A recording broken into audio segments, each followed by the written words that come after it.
Well, greetings out there in YouTube land, and welcome to today's video on plate resistors. They are absolutely essential to the function of any amplifier circuit, and as a result you will find them attached to the plates, fittingly enough, of every single amplification tube in the circuit, except the output tubes, and that's a little deceptive because the output transformer primary in that case will act as the plate load resistance. Recall that the output transformer primary has to be matched to the number and type of output tube with a resistance ranging from 2.5K to 10K ohms, and I think we'll see today why that's important. Now, what makes plate resistors, I think, a little confusing is they serve two completely separate purposes within the amp circuit. One of the purposes is very well recognized and understood, and the other is not. The more easily understood function is the DC circuit function, in which the plate resistors will work in series with the power rail nodal resistors, which I will show you in a minute if that term doesn't make sense to you, to reduce the B+ voltage to a level that is appropriate for each tube plate. Now, before we go into any more detail on the DC function, let's take a look at the position and connection of the plate resistors within the circuit of a well-known amp, the Princeton Reverb. Okay, let's start here with V1. You notice that off of the plate there is a 100K resistor connecting here to the B+ rail. The internodal resistors I mentioned are these. This one right here is 18K, 18K, and 1K. Let's go to the second triode of V1 and you'll see there's a 100K plate resistor. How about this plate? 100K plate resistor. Here is the phase inverter, and this one has a 86K plate resistor. A little different, and we'll see why. Over here, it appears that the output tubes do not have plate resistors, but look over here, TR2, which is the output transformer primary, acts as the plate resistor for the two plates of the output tubes. Let's take a look down here at the tremolo oscillator, and sure enough, the plate comes off here with a 220K resistor to the B+ rail. Look over here at the recovery tube for the reverb, and sure enough, 100K resistor to the plate. And here we have the reverb driver tube, the 12AT7. Both plates are connected together in series, and in lieu of a plate resistor, we will have a TR3 or a reverb driver transformer primary that will serve as our plate resistance, much like the primary of the output transformer served as the plate resistor for the 6V6 output tubes. Now, because schematics like this can be a little confusing, let me boil this down into a much simpler diagram in which we will look at the DC effects first of the plate resistors in our amplifier circuit. Now, let's look at this more simplified diagram. Here's the rectifier with the B+ output. The output coming straight from the rectifier is plus 420 volts DC. Now, we said that the DC function of the plate resistor is to reduce this plate voltage down to a level that's appropriate for the plates of the various tubes in our circuit. Well, here comes the 420, and as you know, on output tubes it goes right to the output transformer primary, and the resistance here in the primary will reduce the 420 volts down to 410 volts, which is appropriate for the plates of our 6V6 output tubes. It should be noted, of course, that this is a positive DC voltage, and 420 volts of DC is just too much for the rest of the tubes in the amp.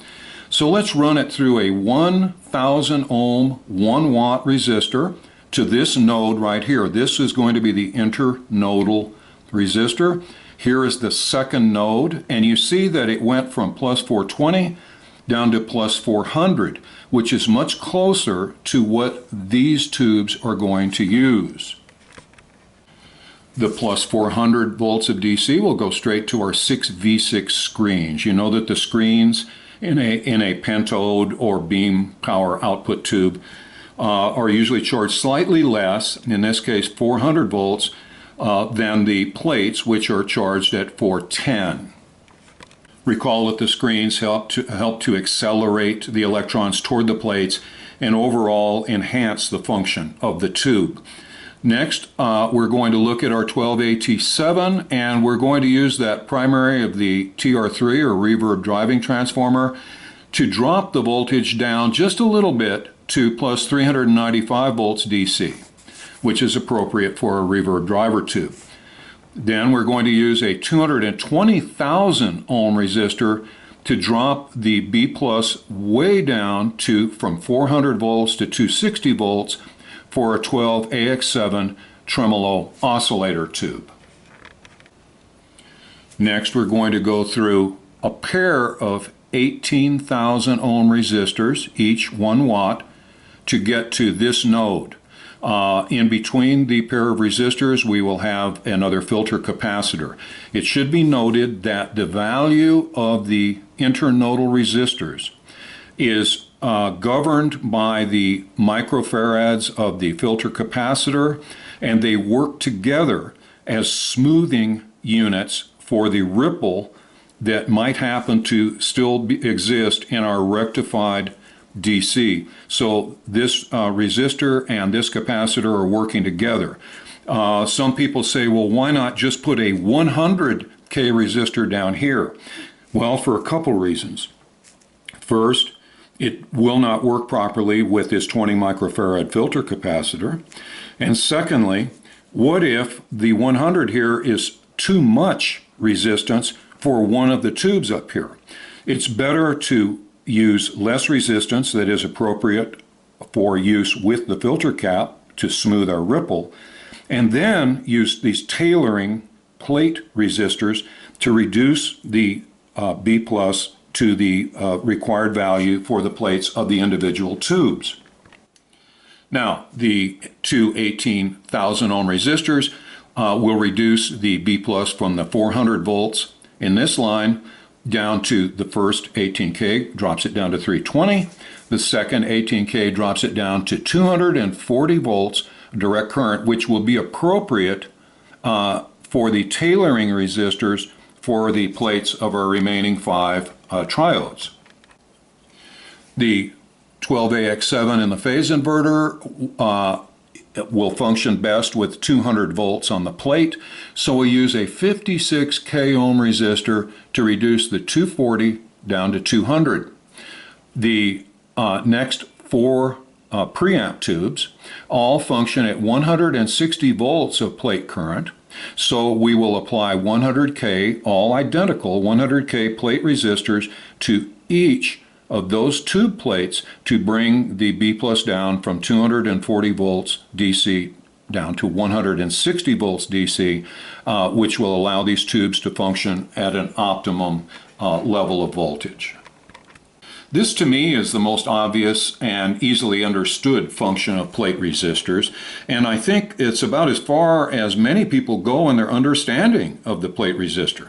But let me tell you that this is nothing compared to the AC or signal current function of the plate resistor, which is absolutely essential and generally misunderstood or not understood at all.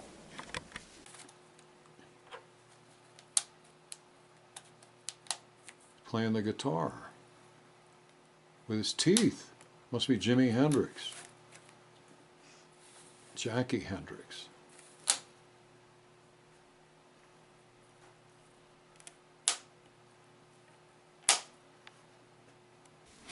Now let's take a look at the AC or signal circuit function of the plate resistor.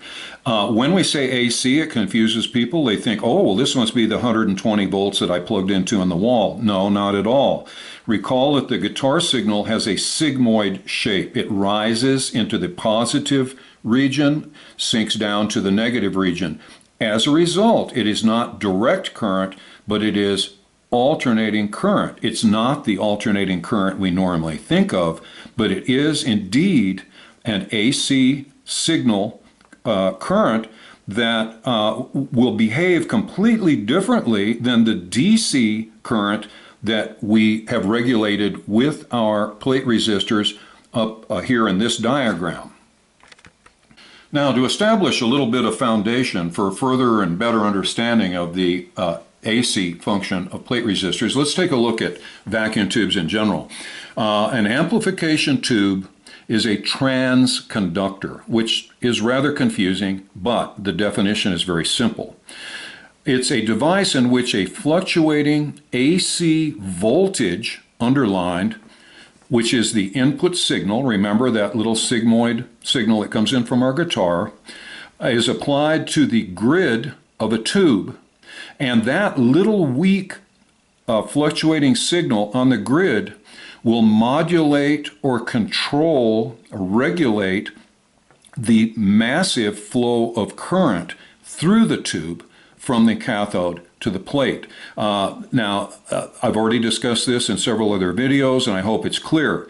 But as you can see, we apply this small fluctuating positive and negative signal voltage here to the grid of the tube, and when it's positive, it will allow electrons to flow in great numbers and create a very high plate current. When it's negative, since negative repels negative electrons, it will suppress the flow of current.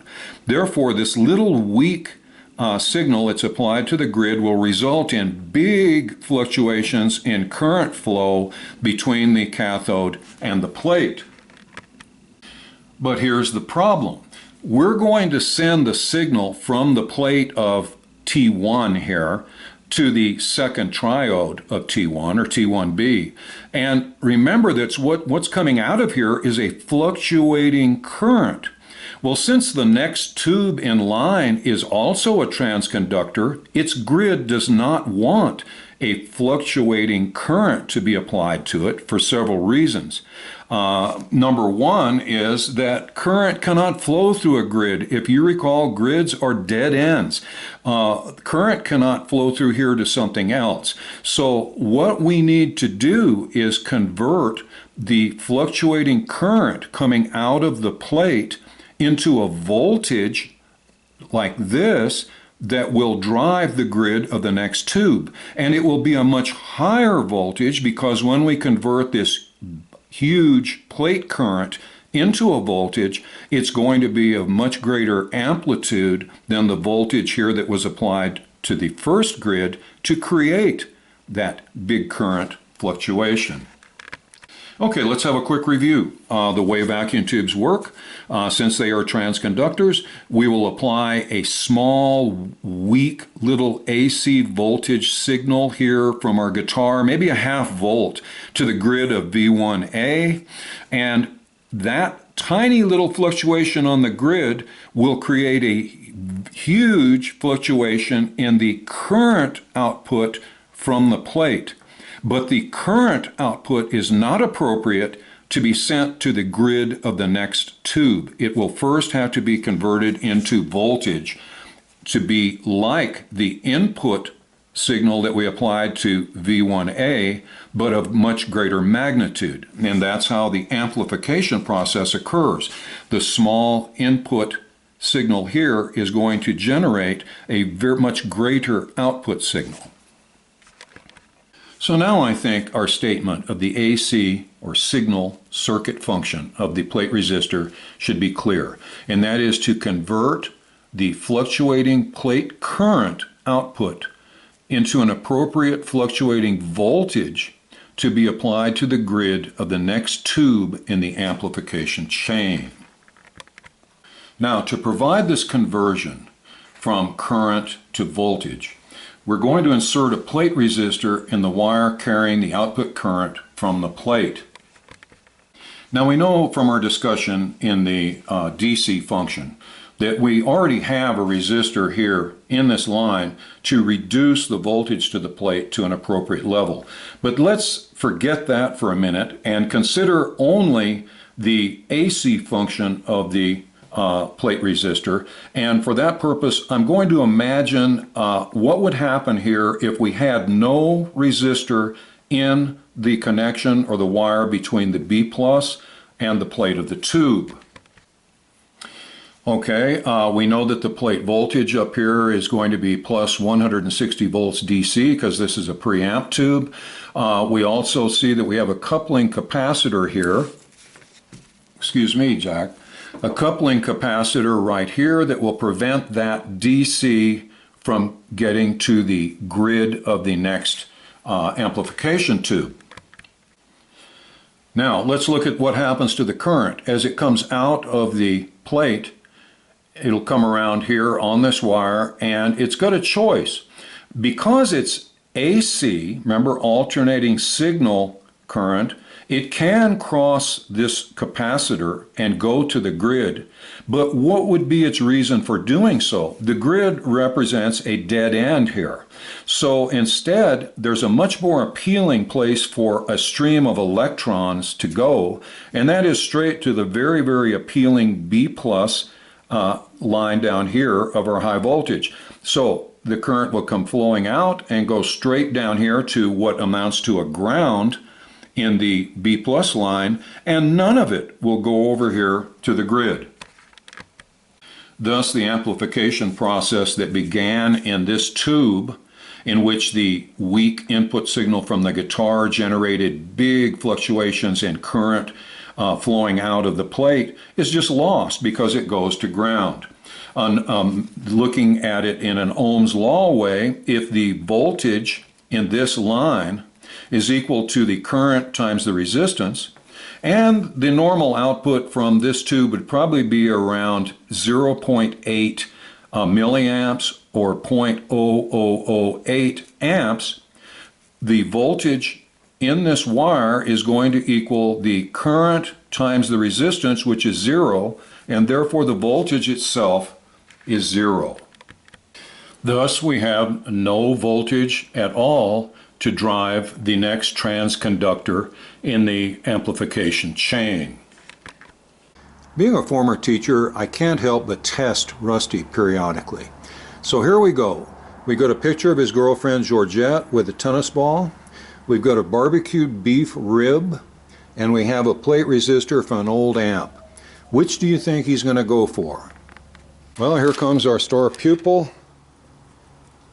Rusty, how about your girlfriend? Well, he checked out the resistor.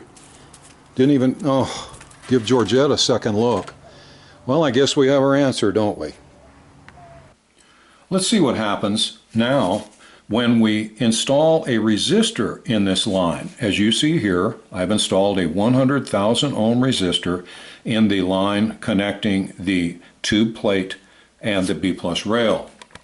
The expected plate current from a 12AX7 triode operating at 160 volts DC plate voltage is about 8 milliamps.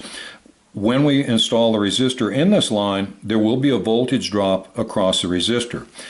Why? Because Ohm's law tells us that a voltage drop will occur that is equal to the current times the resistance. In this case, it will be 0.0008 amps times 100,000 ohms, which will give us a voltage drop of 80 volts AC. Now we have plenty of voltage to drive the grid of the next transconductor preamp tube. It should also be noted that the amount of voltage sent to this preamp tube grid is directly related to the amount of resistance that we install. And no matter what resistance we install here, some of the signal is still going to continue on to ground. So here's what it all boils down to. The amount of signal amplification in the form of AC voltage applied to the next tube grid, passed from one tube to the next, is dependent upon the value of the plate resistor. The higher the plate resistance, the more signal will pass to the next tube grid, and thus it will increase the gain of the stage. The higher the plate resistance, the more gain in the stage. Conversely, the lower the plate resistance, less signal is going to be passed to the next tube grid in the form of that AC voltage. Thus, it will reduce the gain of the stage. To lower the gain of the stage, then, lower plate resistance. Let's look at a couple examples. Plate current is going to be the same as in the previous two diagrams, 0.8 milliamps. Let's install, instead of a 100,000 ohm resistor, let's install a 150,000 ohm plate resistor. Using Ohm's law, we see then that the voltage drop across the resistor and the voltage then sent to this tube grid will be 120 volts AC rather than the 80 we saw with the 100K resistor. Let's look at the other possibility. Put in a smaller or 50K ohm plate resistor. Using Ohm's law, we'll see that only 40 volts will be applied then to the next tube grid. So I think some of you may come up then with the idea, well then why not just insert 10 million ohm plate resistors in every plate circuit, and that way we'll get a whole lot more gain. It sounds good, doesn't it? So while it might be tempting to consider 10 megohms as an ideal plate resistance from an AC or gain standpoint, from the DC or plate voltage standpoint, it makes absolutely no sense at all. Simply because the voltage drop across this monstrous resistor would in effect eliminate your plate voltage. It would drop it down to like 1 or 2 volts, which isn't going to work, as you can imagine, in any amplifier tube. And to be honest, the 10 megohm resistance doesn't make any sense from an AC standpoint either. Simply because sending too much voltage to the next tube grid can cause all sorts of problems. You can start to develop something called grid current, blocking distortion, and bottom line, you would create an unusable output signal and tone. You would so overpower the next tube in the amplification chain that what came out of it, if anything came out of it besides smoke, would not be any sort of tone or signal that you would ever care to hear. I guess the bottom line here would be number 3, and that is amplification tubes operate within a window of acceptable plate voltage, plate current, and input signal voltage.